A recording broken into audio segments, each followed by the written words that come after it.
Magandang araw sa inyo mga sir. Kumusta kayo? Maraming salamat nga pala sa pagdalaw niyo sa aking channel. Ito mga sir ay may tanggap ako dito na welding machine. Ayan, inverter type na welding machine ito. Ito nga pala, wala na itong tornilyo. Naalisan ko na ng tornilyo kasi nga nakalimutan natin mag-video. Huli ko rin naisip na i-video ito para ma-share sa inyo mga sir. Ito mga sir, bago natin umpisahin ito, total bukas na ito. I-ano ko muna, plug in. Pakita ko lang sa inyo kung ano ang problema nito. Ayan mga sir, okay naman yung kanyang power. Ayan. Ito, sukatan natin dito sa kanyang output. Dito mga sir, ito yung kanyang positive, ito naman yung kanyang negative. Ito, ng ating multimeter, nakasit na ito sa ayan, DC volt. Ito mga sir, i-reading natin. Ayan mga sir, yan, ito yung kanyang output na reading. Ayan, masyadong mababa ito. Ayan. Ito mga sir, wala na itong tornilyo, pero hindi ko pa naman naumpisahan ito. Ito, tanggalin natin yung kanyang takip.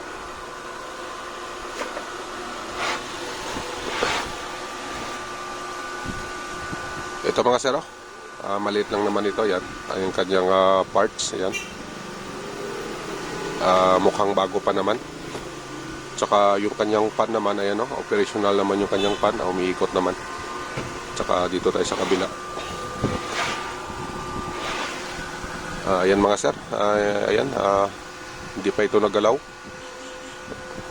Ito mga sir, i-trouble ko lang ito. Share ko lang sa inyo kung anong problema nito. Update ko na lang kayo. Ayan, patayin ko muna. Update ko lang kayo kung ano ang naging sira ng unit na ito. Bakit mababa yung kanyang output.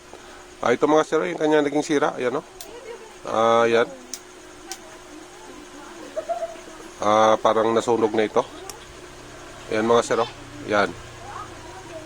Inalis ko na ito. Ito naman yung kanyang mga paa. Ayan, ang 4 na piraso na yan. Ayan mga sir. Ito lang yung dahilan. Ayan o. Ito, pakita ko lang kung saan ito nakalagay. Dito ito galing, dito, yan, ganyan yung kanyang posisyon kanina. Pagkatapos ito, tanggal-tanggal lang ito. Ayan, ganyan. Pag binalik mo yung kanyang connection, ayan, ganyan. Ayan.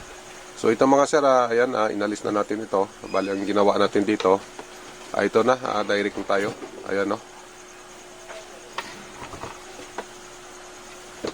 Ito mga sir, ito na yung pinaka-finished product yung ginawa natin. Ito, direct na lang tayo naghinang dito sa kanyang connection na ito. At saka itong dalawang wire nga pala, papunta ito sa, sa inductor. Ayan, papunta sa baba. Dito mga sir, bali output na ito. Papunta dito sa kanyang, sa kanyang output na welding. Yan. So, yun lang mga sir ang naging sira niya. Ito, bigyan ko kayo ng reference dito sa IGBT, yung kanyang supply ng drive. Ito, pakita ko lang sa inyo mga sir, bago tayo mag-final test. Ito, plug-in ko lang muna. Ayan mga sir, umaandar na. Yung ating multimeter pala, nakasit na yan sa DC volt. Ayan. Dito tayo sa kanyang IGBT. Dalawa lang naman yung IGBT dito at saka dun sa kabila. Dito mga sir, sa kanyang gate at saka sa source.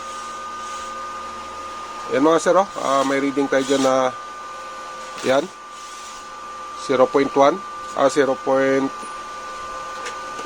yan 0.20 0.19. Yan yung reading dito. Dito naman tayo sa kanyang drain at saka sa source. Ayan mga sir, may reading tayo dyan na 147 volt. Yan.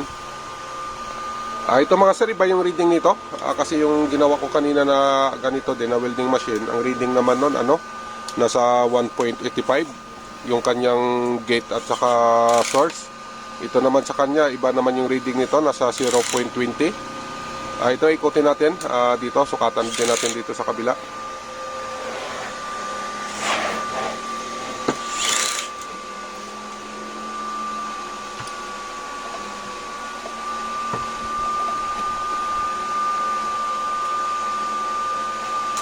Ayun mga sir, nakasit pa rin tayo sa DC volt.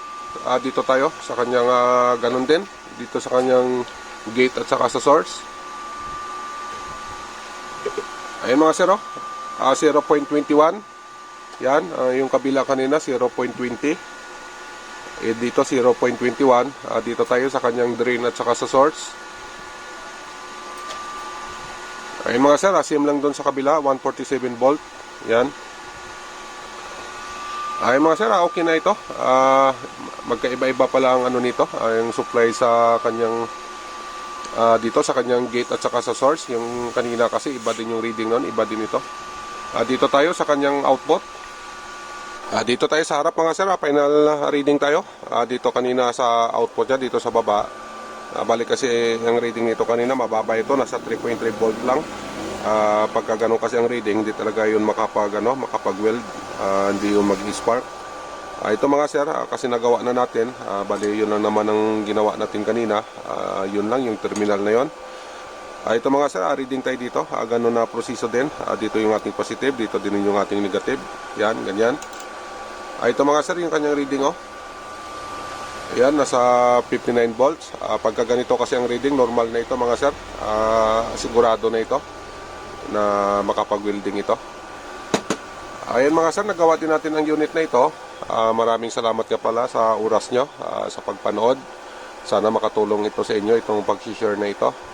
Hanggang dito na lang. God bless sa inyong lahat. Mag-iingat na lang kayo lagi. Bye-bye.